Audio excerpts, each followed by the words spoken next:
Welcome to Wisconsin in Focus. I'm the Wisconsin correspondent, Benjamin Yount. Usually I'm joined by Dan McCaleb here on the podcast, but Dan's taking the day off. We wish him well. I'm sure he has many important things to do.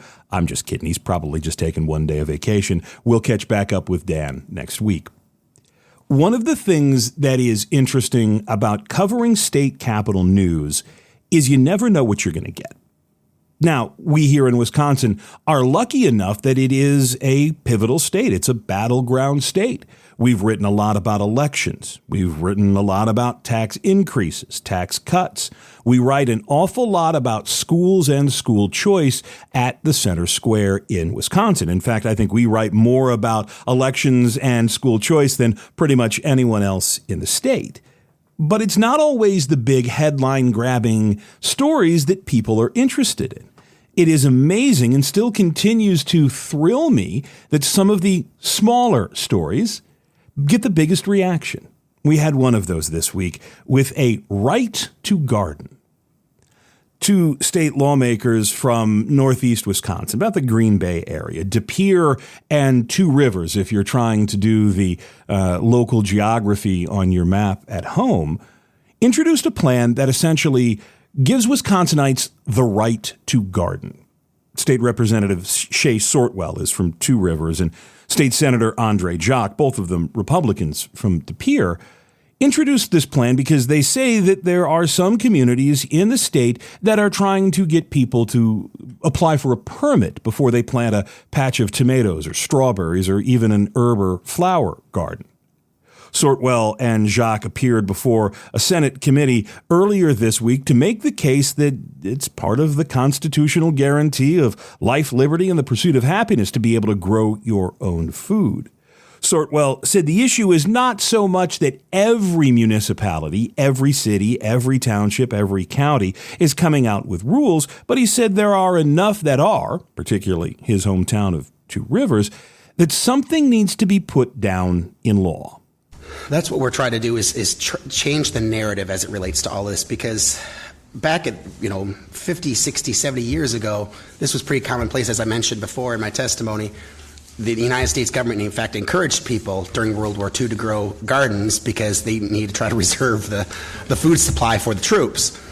And over the last 50 years or so, there's been more actions taken by different areas to try to, for aesthetic reasons, reduce the ability of people to grow their own food.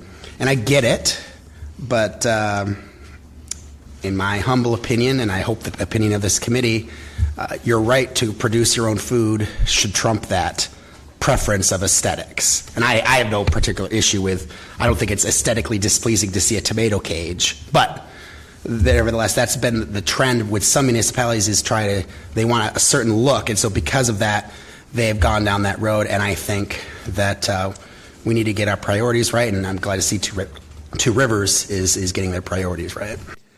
That's based on the idea that you're going to grow tomatoes better than I ever could. My tomatoes just never would catch. I kept a basil plant open for a good chunk of the summer this year. Then I simply forgot to water it and it withered away and died.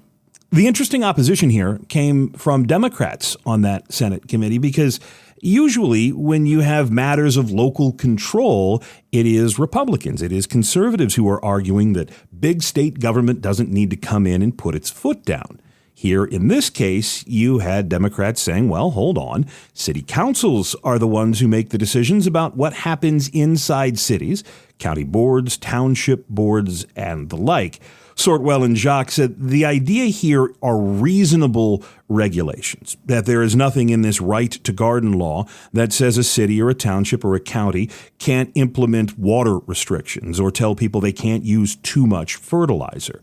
One of these arguments, and this again is what makes this such an interesting story, is that when you think of all of the rights that people in Wisconsin have that are guaranteed, that are protected, you wouldn't think that they would need to spell out a right to grow a vegetable patch. But apparently, they do. I'm sure we'll have an update on this story once it goes to the governor and once we see more people decide, hey, you know what? Maybe it's my turn to plant some peppers and onions and make some homemade salsa. You can find out more about this story and others over at the Center Square. Just look for the Wisconsin tab. Till then, I'm Benjamin Yount. Thank you for listening, and please subscribe.